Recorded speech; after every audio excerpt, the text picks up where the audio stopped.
Yo guys, welcome back to another video. Today we are going to be once again talking about One Piece. Now I know I haven't done a One Piece review in quite a minute, I haven't made any videos in a minute. I sort of said this same sort of thing in the last video. But the thing about One Piece is I have not really slowed down on reading it whatsoever.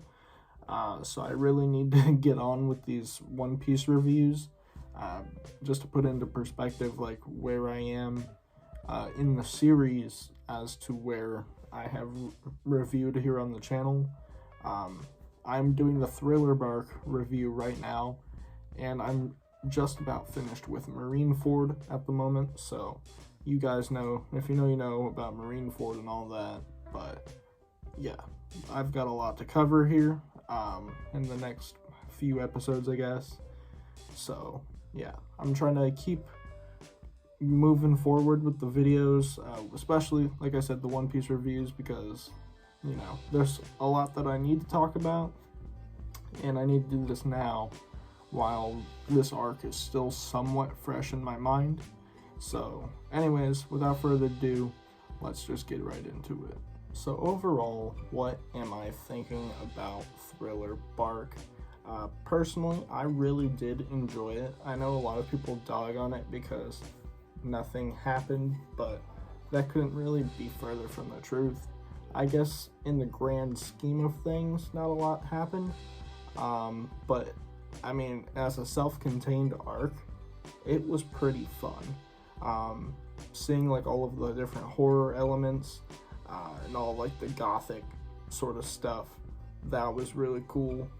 I will say Gecko Moria as a seven warlord, or one of the seven warlords, was a little bit of a letdown. He wasn't as cool as some of the other ones. Speaking on Gecko Moria, I do feel like a lot of the warlords we're introduced to later on are a bit on the weaker end, and that might be because we've seen the whole warlord thing before a few times at this point, so maybe it loses its kind of edge. Because I remember the first time we met Mihawk back in Baratier, and it was revealed that he was something called a warlord, and it was like, whoa. And then the first time we're sort of introduced to Doflamingo in the Jaya arc, like that went crazy also. But there came a point where the title of warlord, I guess, sort of was kind of like I said. Gecko Moria might be one of the first examples of that. Even Crocodile was really cool, knowing that he was a warlord.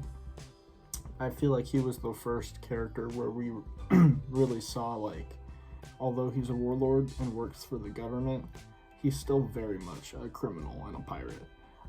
Because with Mihawk, I feel like we didn't really see a whole lot of pirating. He just came up and showed up, did his job, But with Crocodile, it was very much still a villain, and the same thing with Moria, except Moria, I do feel, was definitely on the weaker end, just as far as characters in general. But one thing I do think that was really cool that he provided was foreshadowing. We do get a lot of foreshadowing to the Wano arc, in this arc specifically, between things like the samurai zombie that Brook has to fight, Brook and Zoro have to fight, and also Moria talking about how he fought Kaido and was defeated. So again, I'm not anywhere near any of that stuff, so I'm not too sure about all of Kaido's business, but I'm familiar with who he is, so I just thought that the whole name drop thing was pretty cool. One of the things that I thought was most interesting about this arc is that in the beginning of it, characters like Zoro, Sanji, Robin, and even Frankie, Luffy are kind of pushed away. They are known to be like our most powerful crew members, and the beginning really focuses on Nami, Chopper, and Usopp, who are objectively the weakest on the crew, and how there's zombies and ghouls and stuff, and how they're terrified because they can't do much, and so it makes the surrounding, the setting, have more of an impact early on. And it's really funny when we see the contrast about how like the zombies show up and they're like running for their lives, and then later on when we meet back up with Luffy and stuff, zombie will show up and Luffy's just like, get out of my way, and like punches him or something. And like nobody cares. None of the other Straw Hats are really scared about all this stuff, and it doesn't really affect them. But I like that we do focus on our 3 weakest characters, or Straw Hats, in the beginning. It's just, it adds a different point of view, I guess, and it's just really fun to follow. The introduction of Brook as well in this arc is awesome. I think Brook might be one of my favorite Straw Hats as of now. His backstory was great. Definitely, heart-wrenching, if that's even a word, whatever, a term. Gut-wrenching, I guess that's the word, whatever. Anyway, tying stuff back in to where we met like Laboon way back in Reverse Mountain, I believe it was called, right after Arlong Park, or was it? It may have been after Logtown, I can't remember. Yeah, just tying Laboon in and all that stuff, that was really cool. So it gave context to all of that, and then Brook just as a character and being known as like the humming swordsman, that was dope. And he's just a musician skeleton dude.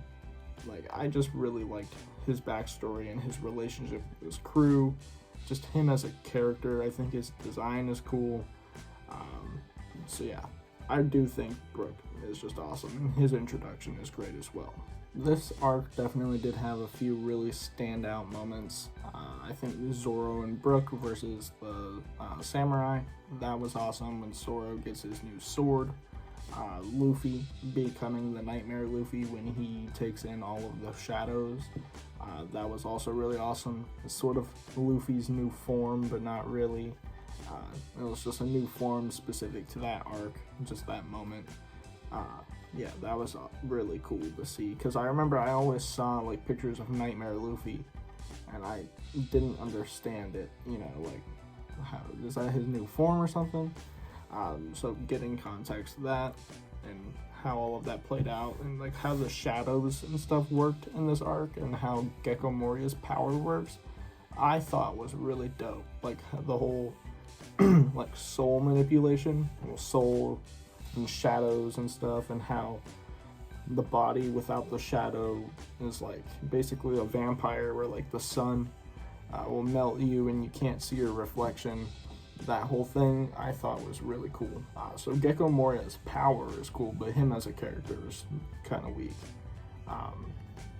Anyway, I kind of went off track there. Yeah, the whole Brook and Zoro thing was cool. The Nightmare Luffy thing was cool with all the shadows.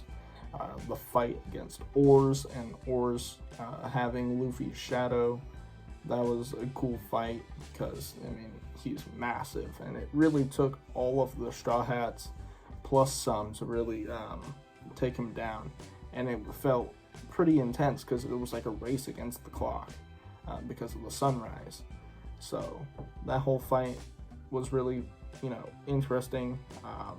I just like when Luffy's shadow gets into Oars, and like the first thing Oars yells is meat. He's talking about how he wants to be the Pirate King. But then we also see more of Oars later on in the series in Marineford. Kinda not really.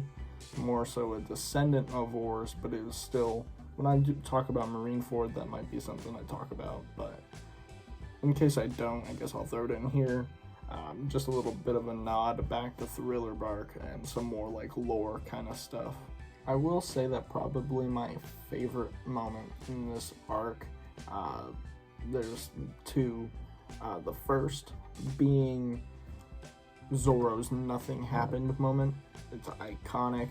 We're introduced to another one of the 7 warlords who we're given a little bit more backstory on later on during Marineford with Iva and all that kind of stuff.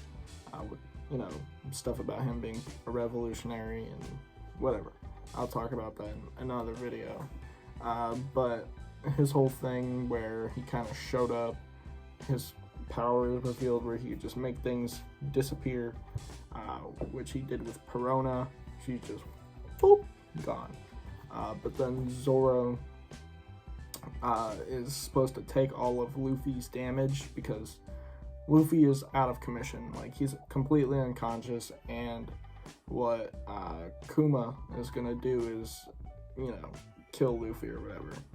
But Zoro's not gonna let that happen, and so they make a deal where Zoro, if he'll take the damage that Luffy would have instead.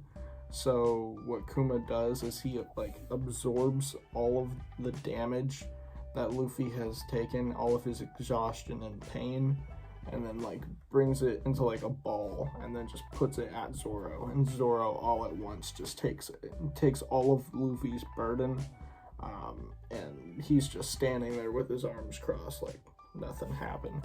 And it's one of the most metal Zoro moments out there. I'm probably, I kind of have a video planned for Zoro, just like a character analysis kind of video, because that's something that I do want to end up doing. Again, I don't know if I've talked about this before, but covering more specific topics rather than just always general manga reviews, more in-depth analysis kind of stuff. I want to get better at doing. So, character analysis kind of stuff is something that I am interested in, and Zoro is a character that I am particularly interested in as well. So, yeah, that moment is really big for Zoro, and really cements himself as Luffy's right-hand man. There was no doubt in my mind before that Zoro is a G. He is Luffy's man, and this moment right here just adds to that. There's no question about it. The last moment that really stuck out to me about this arc is when we're introduced to how the paper stuff works. I forget what it's called, but again, bit of a foreshadowing all the way back in Alabasta when Ace gives Luffy the paper. We now learn what it is. It's a way for you to track a person, and the paper will always lead you to them, and it reflects their life force. And so Luffy learns about this, and he takes Ace's paper, and it's smoldering.